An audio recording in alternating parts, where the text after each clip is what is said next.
The Batman is such a solid movie in every department, I really haven't been able to stop thinking about it. I knew back when I saw the first trailer that it was probably going to be good, but I really didn't think much of it up until I saw it in theaters. I would say growing up, Batman was like my number 2 hero, dude. Spider-Man's always going to be number 1, but Batman was right there too, especially with the Nolan trilogy and the Arkham games. Arkham Knight was literally the reason I got a PS4 back in 2015, and that series was one of my favorites of that generation and era. But in short, I really haven't consumed much Batman media since then because this is not Batman. I believe you.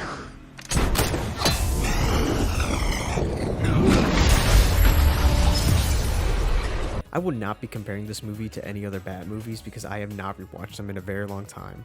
Maybe another day when I want to spend 9 hours rewatching those instead of seeing this movie 3 times. Actually, it's 4 times as of recording this. Hopefully 5 soon. So yeah, 5 years and no real Batman stuff.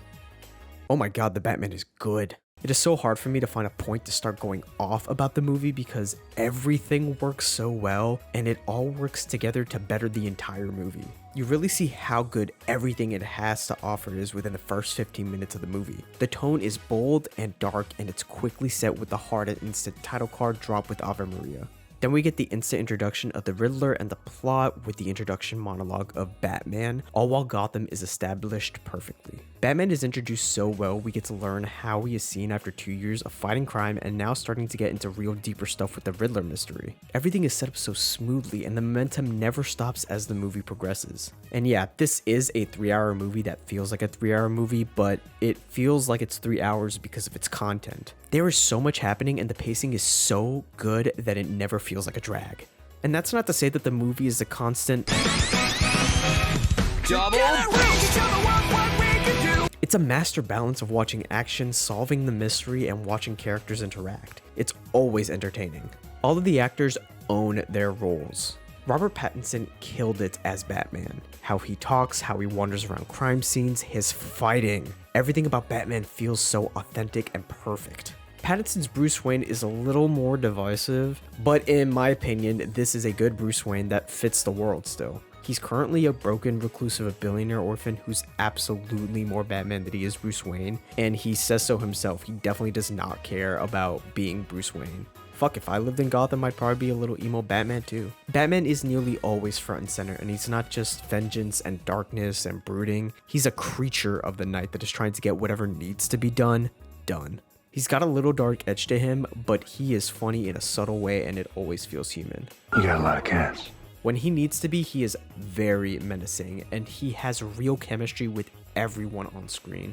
Paul Dano's Riddler is just horrifyingly perfect. That motherfucker scares you the second he appears and whenever he is on screen. I cannot look away. And I love seeing his riddles play out, and it's just very clever with how they're all set up. He's playing a Reddit serial killer exactly how it should be. 10 out of 10. Catwoman is so... She just slides into the role perfectly with her own goals, motivation, and story. It's great because she is definitely independent of Batman, but they both know that they work better as partners who do benefit from each other. They have major differences, but it's even more engaging seeing themselves work through them together. Their tension is very real, and it is not fair how hot these two people are, okay? Will you be my Batman? Sounds like Valentine's. Yes, say yes. Oh, yes. Yeah, thanks. I've said this about everything else in the movie, but Jim Gordon is surprisingly one of my favorite parts that I was not expecting. Gordon is always a good character in Batman stuff, like a solid B tier character. He might even top the list. Jeffrey Wright just owns this version of him so well. He's so clearly tired of this shit, but just wants to do the right thing in the way that he knows how. His trust with Batman and Batman's trust in him is just so true and believable, and it's demonstrated and supported multiple times throughout the film.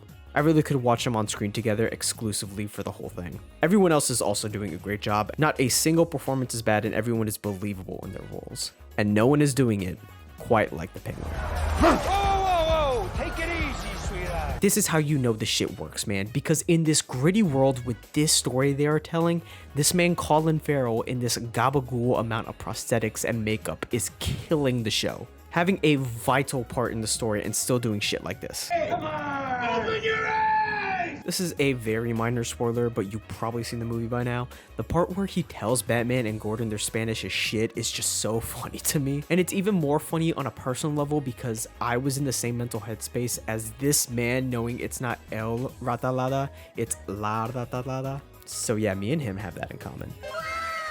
The Penguin is so funny and cartoony, but it still fits the world, and it shows how solid the story and the city of Gotham that they built is. And everything we get is just amplified by how the movie looks and sounds. Visually, the movie is beautiful to watch with tons of creative shots that use focus, lighting, and positioning in stunning ways. Shadows and darkness are just used so well, and it matches the tone of the movie but never becomes too dark to the point that I literally can't tell what's going on. It's always darkness with a purpose, if that makes any sense. And it's crazy because there are tons of shots that feel very different from each other, yet they add to the scene. Like with the Riddler hiding as if it is a literal horror movie. The score and overall sound design is also amazing. Batman's boots hitting the floor helps add to the environment. Somehow I can distinctly hear the duct tape being used by the Riddler. And the Batmobile roars are amazing, and Nirvana's Something in the Way being raised 1200% on Spotify shows that it was a great choice for the movie, and it was me. I did that. I'm Mr. Emo Boy Vengeance. The new main Batman theme is just so fucking good. I could go on about how it is beautiful but also menacing, and you need to really listen to it alone to fully grasp it all.